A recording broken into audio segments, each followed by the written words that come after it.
Brad, what are some things you want to see out of your team this weekend in Oxford? Probably the consistent effort we had against Denver at home. Play with the puck, play without the puck as far as the intensity, the consistency, resiliency of a game with momentum shifts. And, it was pretty easy to get up for that game, those games last weekend with Denver as far as with the opponent that we're dealing with. And we're dealing with a tough opponent this weekend in their home environment here. And we got to make sure that we bring it on the road. What have you seen from Jake Livanovich the last month or plus? Confidence. A guy that's growing in his game in college. And, we always knew he was a really good player as far as what he brings as a defenseman. And now you're seeing him grow and flourish. And I firmly believe it's from not only him, having a fearless, competitive nature, within him, but also, some of the guys around him, his D partner, playing with Keaton Pearson, Garrett Pike, Bennett Samolek, Logan Britt, some of these guys that have played college hockey to lend a hand in the growth and development.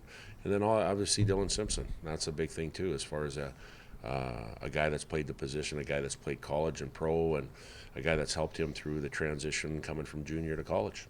Looks like there's a comfort level for him on the power play now. He's like settling in a little bit.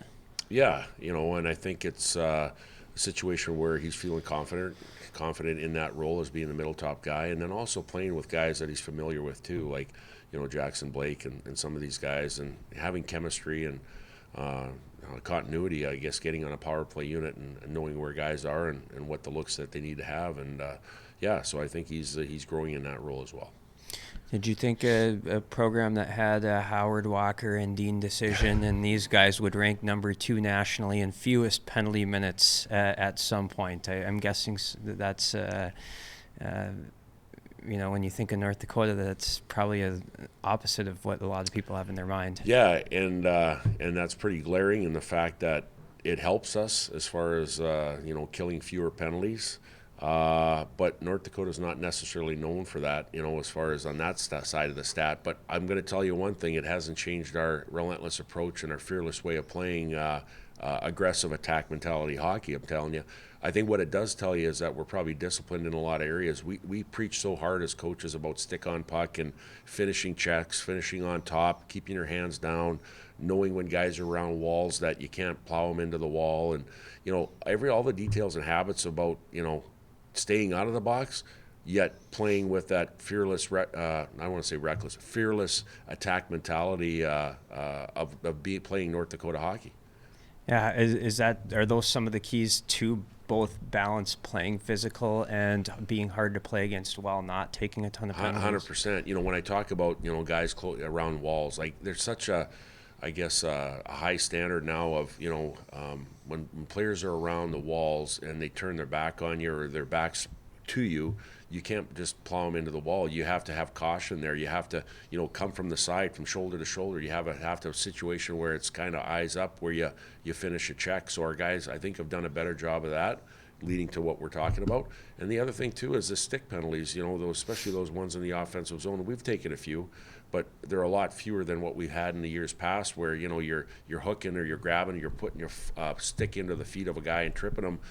We want to have a conscious effort of trying to extend and have stick on puck and using our legs. We talk about that all the time, about check with our legs, making sure that we just don't reach for guys. We use our legs to get over top of guys. Hunter Johannes had like 100 penalty minutes last year, and it's been way down this year. I don't know if you watched a ton of his games last year or what, but what do you like for him, for example? Why do you think his minutes have been so much less this year than in the past? I think there's a few things going into it. Probably playing with more control, right? I use that word reckless that we've gotten away from a little bit.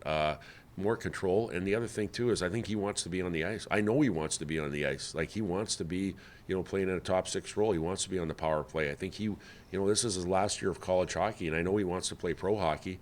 And part of that is, making sure that you're on the ice a bulk of the time here in college, but also showcasing his talent for, the next level as far as what he can do. I know you touched on Jake's confidence on the power play, but what does it do for your team that whole unit is starting to click, especially at this point of the season? Yeah, you know what?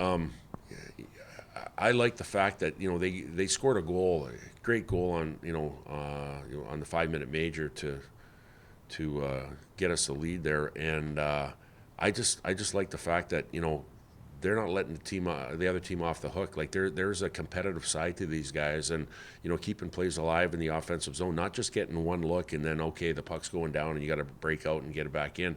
There's a competitive side of keeping plays alive and keeping teams on the rope a little bit of getting tired on the PK and making sure that they get their looks. And I just kind of like that fearless attack mentality that they have as a 5-man unit.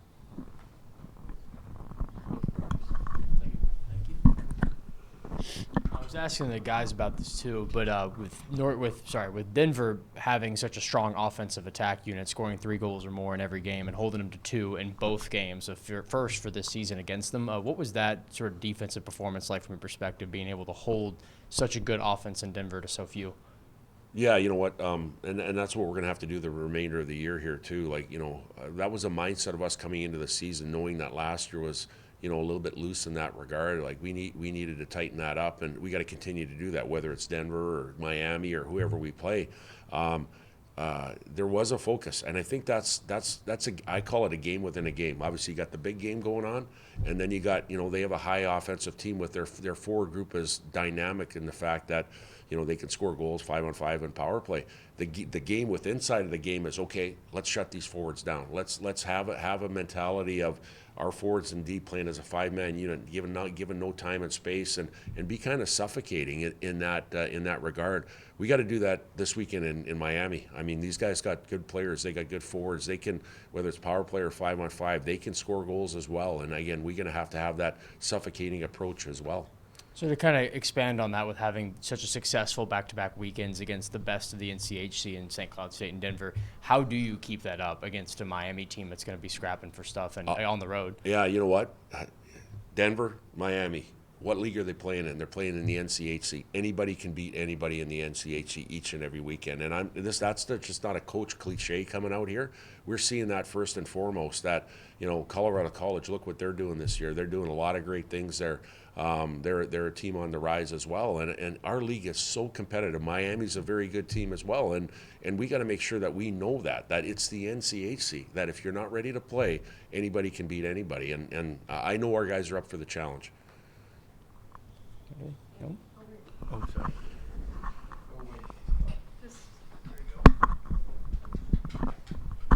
Being a coach is a pretty selfless role. You coach your team all throughout the week to see them shine on the weekends. You've seen plenty of players kind of hit those personal and team milestones, but you kind of have one coming up around the corner with 200 wins. Not that it's really a focal point for you, but it doesn't make you reflect on your time here.